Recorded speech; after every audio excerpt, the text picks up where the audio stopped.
కాళ్లలో నొప్పి, నరాల వాపు వంటి లక్షణాలతో బాధపడుతున్నారా? వెరికోస్ వెయిన్స్ లో అత్యాధునిక చికిత్స ఏవిస్ వాస్కులర్ సెంటర్. నమస్తే రమగారు. నమస్తే జయ. రమగారు, చీకటి చిన్నరాజు చివరికి వచ్చింది. ఆ, సరే, ఎలా చేయాలి? దసరా పండగ వచ్చింది. దసరా పండగప్పుడు ఉత్సవాలు జరుగుతాయి. ఆ ఊళ్ళో కళ్యాణిలో ఉత్సవాలు ఉంటాయి. ఆ, ఊరంతా ఉత్సవ సంరంభంలో ఉంది. ఈ లోపల నుంచి దారులు తెలిసిన కులశేఖరుడు, అతనితో పాటు వీరసేనుడు, తర్వాత ప్రచండు, యువరాజైన వినయపాలుడు. యువరాజని రాజుగారికి తెలియదు, కానీ వీళ్ళు ఏం చేశారంటే రహస్య ద్వారాల గుండా కోటలోకి ప్రవేశించారు. ఓకే. దీంట్లో ఏంటంటే ఆ రోజున చిన్న చిన్నవి ముఖాలకి చిన్న కవర్లు వేసుకునేది, ఒక రకమైన ఏమంటారు మన ముఖ కవచాలు వేసుకునే పద్ధతి ఉంది.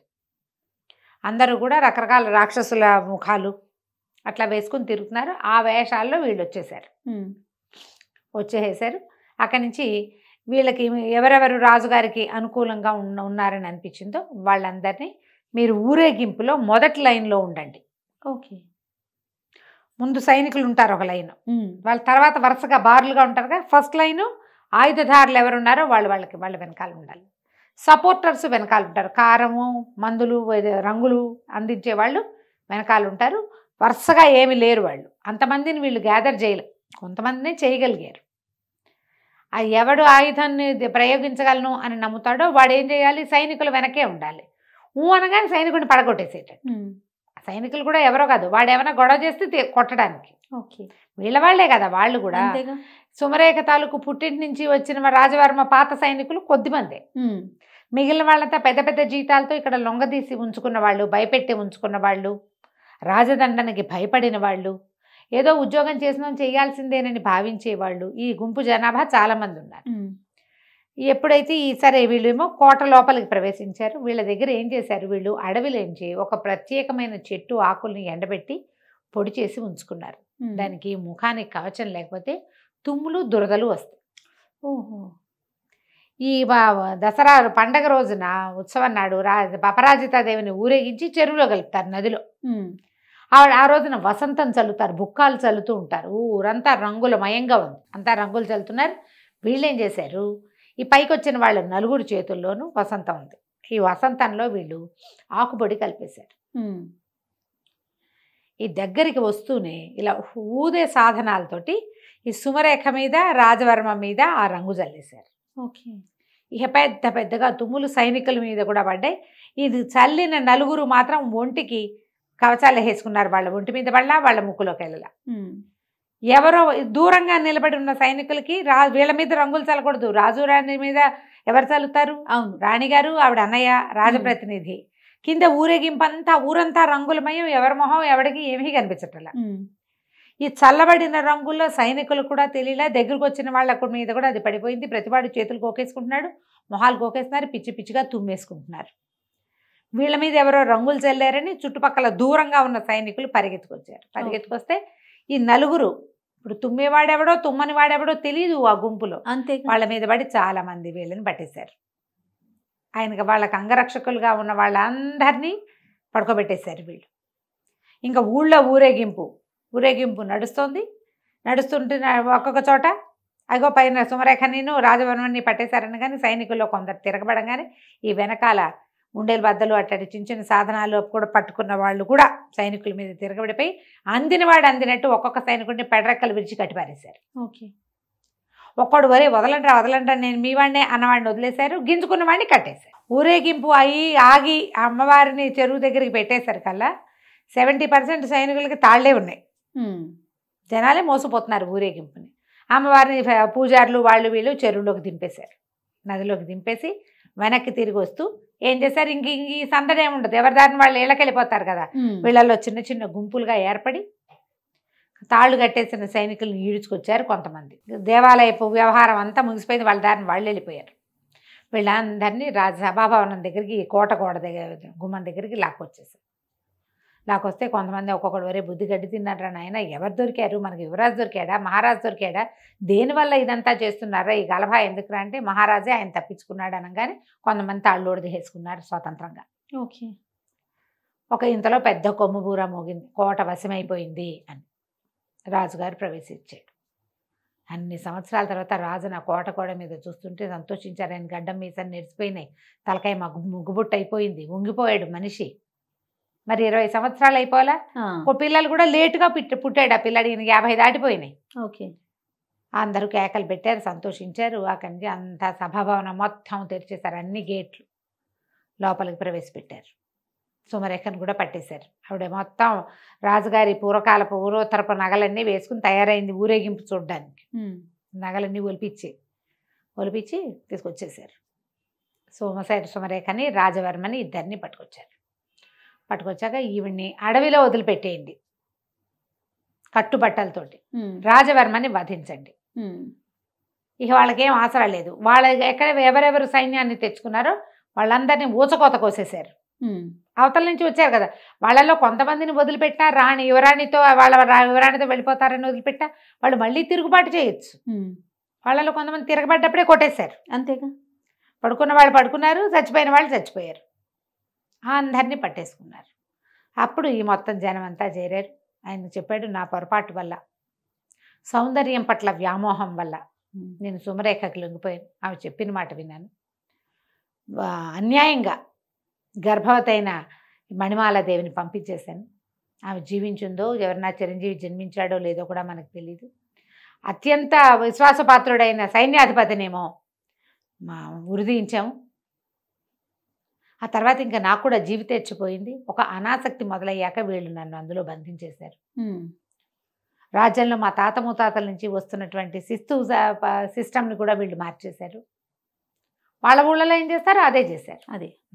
ఇక ఈ పొరపాటు జరగదు. కానీ మణిమాల ఎక్కడుందో తెలిస్తే బాగుంటుందంటే వీళ్ళు మహామంత్రి చెప్పాడు, మణిమాలదేవి ఎక్కడుంటుంది ప్రభు, అంతఃపురంలోనే ఉంది, పదండి అని తీసుకెళ్తే ఇక ఆశ్చర్యపోయాడు భార్యను చూసి ఆయన. ఆవిడ పెద్దదయ్యింది, మరి భార్యను కావలించుకున్నాడు, చాలా సంతోషించాడు. సంతానం కలిగింది, అమ్మాయి పుట్టింది, అబ్బాయి పుట్టాడు అని అడిగితే అప్పుడు వినయపాలుణ్ణి ప్రవేశపెట్టారు. మిమ్మల్ని తప్పించినవాడు, ఈ రాజ్యానికి మళ్ళీ మిమ్మల్ని రాజుగారు రప్పించినవాడు మీ కుమారుడే. పారాయణ స్వామి వారు ఇది చేయగలిగారు. అడవిలో ఆ చివరున్న ఆయన దగ్గరికి అప్పుడు మొట్టమొదట సుమంత్రుడు ఈవిని తీసుకెళ్ళాడు కదా, అతను చెప్పాడు, నేనే పారాయణ స్వామి వారి ఆశ్రమంలో దింపాను. చిరంజీవి అక్కడే పెద్దవాడయ్యాడు, నేను 4-5 సార్లు వెళ్ళి చూశాను, ఆయనే అన్ని విద్యలు నేర్పించారు. ఆ సుమంత్రుడు కూడా వచ్చి కొన్ని విద్యలు, రాజుగారు అంగరక్షకుడు కదా అతను, ఆ రథంతోలే అతను కూడా కొన్ని విద్యలు నేర్పించాడు అని చెప్పాక ఇంకేముంది, ఇక వెంటనే ఈయన తనని మళ్ళీ రాజుని చేసినందుకు పెద్ద ఉత్సవం చేసి కొడుకుని యువరాజుని చేస్తూ చుట్టుపక్కల రాజ్యాల వాళ్ళందరినీ పిలిచాడు. పిలిచేసరికల్లా వాళ్ళలో బోళ్ళంతమంది మా అమ్మాయిని ఇస్తాం, మీ అబ్బాయి 20 ఏళ్ల వాడు, వివాహయోగ్యమైన వయసే కదా, యువరాజు అయ్యాడు, రేపెప్పుడో మహారాజు అవుతాడు, పైగా ఇంత ప్రబంధాన్ని నడపగలిగిన వాడు రాజ్యాన్ని నడపలేడు, మా పిల్లని ఇస్తామంటే మా పిల్లని ఇస్తామని, కోట్లు కట్నం ఇస్తామని, అర్ధరాజ్యం ఇస్తామన్న వాళ్ళు కొంతమంది, మొత్తం రాజ్యం ఇచ్చేస్తామన్న వాళ్ళు కొంతమంది. ఈ ఊళ్ళో కూడా కళ్యాణిలో కూడా బ్రహ్మాండమైన కోటీశ్వర్లు వాళ్ళు, పెద్ద పెద్ద ఆస్తులు ఉన్న వాళ్ళు కూడా మా పిల్లని కూడా చేసుకోండి అని వాళ్ళు కోట్లు కానుకలు పెడతామని. ఈ మొత్తం వీళ్ళంతా ఇన్ని పెళ్లి సంబంధాలు 15-20 ఇచ్చేసరికల్లా రాజుగారు అన్నాడు, వీళ్ళలో ఒక అమ్మాయిని సెలెక్ట్ చేసుకోను, నీకు వీళ్ళతో వివాహం చేస్తాను అమ్మాయితో. అంటే ఇతను అన్నాడు, అట్లా కాదు, మామూలుగా వరపరీక్ష ఉంటుంది, నేను వధూ పరీక్ష చేస్తాను. పౌర్ణమి నాటికి రాజకుమార్తెలందరినీ, ఎవరెవరిని నా కోసం వివాహం కోసం మీరు అడుగుతున్నారో వాళ్ళందరినీ రాజభవనంలో ప్రవేశపెట్టండి, వాళ్ళల్లో ఒక అమ్మాయిని నేను సెలెక్ట్ చేసుకుంటాను అన్నాడు.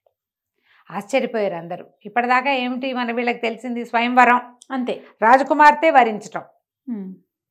ఎప్పుడు యువరాజులు వరిస్తామంటారు. యువరాజు వరించడం అంటే ఏ ఫోటోనో చూసి, ఎక్కడైనా రోడ్డు మీద చూసి వరించడాలే కానీ ఇట్లా 15 మందిలో నేను ఒకతను సెలెక్ట్ చేసుకుంటాను అనేది ఆ రోజుల్లో లేదు సిస్టమ్. అవును. అయితే ఒకళ్ళిద్దరు రాజులు ఏమన్నారంటే దానికేముంది, ఇప్పుడు ఇదేం సిస్టమ్ ప్రకారం జరిగింది, 20 ఏళ్ళ నుంచి అడవిలో ఉన్న పిల్లాడి వాళ్ళు యువరాజు అవలా, అతని పద్ధతి ఏమిటో చూద్దామన్నారు. కొంతమంది సంపన్న గృహస్థులు కూడా దీనికి ఒప్పుకున్నారు. మొత్తం మీద ఒక 20 మంది అమ్మాయిల్ని పంపించారు. ఆ రోజున ఏం చేశారట, పౌర్ణమి నాటి రాత్రి సాయంకాలం విందు జరిగింది. అతను అప్పుడప్పుడు వస్తున్నాడు కానీ పెద్దగా ఎవరి పట్ల ఆ అబ్బాయి శ్రద్ధ పెడుతున్నట్టు కనపడలే. విందు భోజనం చేస్తున్నప్పుడు మాత్రం అటు ఇటు ఇట్లా వరుసగా కూర్చోబెట్టారట యువరాణులందరినీ బల్లలేసి. వాళ్ళందరూ భోజనాలు చేస్తుంటే 2-3 సార్లు వాళ్ళ మధ్యలో తిరిగాక భోజనం అయిపోయింది, విందు ముగిసింది. వాళ్ళు లేవబోతుంటే ఎవరు లేవకండి కూర్చోండి అన్నాడు. అన్నాక ఒక్కసారి ఆకులన్నీ చూశాడట. చూసి అవంతి నగర రాజకుమార్తె అవంతికని పెళ్లి చేసుకుంటానని ప్రకటించాడు. మరి చక్కటిది సరే ప్రకటించేశారు కదా. సరే వివాహం సుసంపన్నమైంది, వివాహం నిశ్చయమైంది. అరిచారు, కేకలు పెట్టారు. అవంతి రాజుగారేమో వచ్చి తాంబూలాలు అవి ఇచ్చాడు. అమ్మాయితో చేతికి దండిచ్చి వేయించారు. అన్నీ అయ్యాక మిగిలిన రాజుల కుటుంబాల్లో ప్రతి వాళ్ళు రాజుగారిని అడిగారట, ఏ విషయం పట్ల ఇతను ఇలాంటి నిర్ణయం తీసుకున్నాడు, ఏం చూసి, ఏం టెస్ట్ పెట్టాడు, వధూ పరీక్ష ఎట్లా చేశాడు. అతను నిన్నటి నుంచి వీళ్ళు ఇక్కడే ఉన్నారు, చతుర్దశి నాడు ఉన్నారు. అతను ఎవరితోటి మాట్లాడలేదు, ఎవరి దగ్గరికి పెద్దగా వెళ్ళలేదు. భోజనాల వేళే వచ్చాడు. ఏం చూసి నిర్ణయించాడో చెప్పమన్నారు. చెప్పమంటే సరే అప్పుడు రాజుగారు అడిగారు, ఈయన ధర్మపాలుడు వినయపాలుడిని అడిగాడట, నువ్వు ఏ విషయం చూసి అంటే ఏ పాయింట్ని వల్ల ఈ అమ్మాయిని భార్యగా ఎన్నుకున్నావు అంటే అప్పుడు అతను చెప్పాడు. ఈ కథ కన్క్లూషన్ అనమాట. అతను అడవిలో పెరిగాడు. ఆహారం యొక్క విలువ చాలా బాగా తెలుసు. ఓకే. అడవిలో భోజనాలు చేసేవాళ్ళు మనకు వల్ల ఇంత వండుకుంటారా, కావలసింది వండుకుంటారు.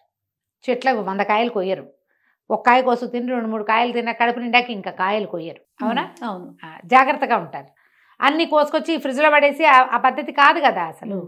అయితే అతను ఏం చెప్పాడంటే ఈ మొత్తం వడ్డించిన ఆహారంలో బంగారు రేకులు వేసిన హల్వాలతో పాటు, గులాబీ రేకులతో చేసిన హల్వాలతో పాటు సామాన్యులు తినేటువంటి గంజి, సాధారణ అన్న పాయసం కూడా వడ్డించారు.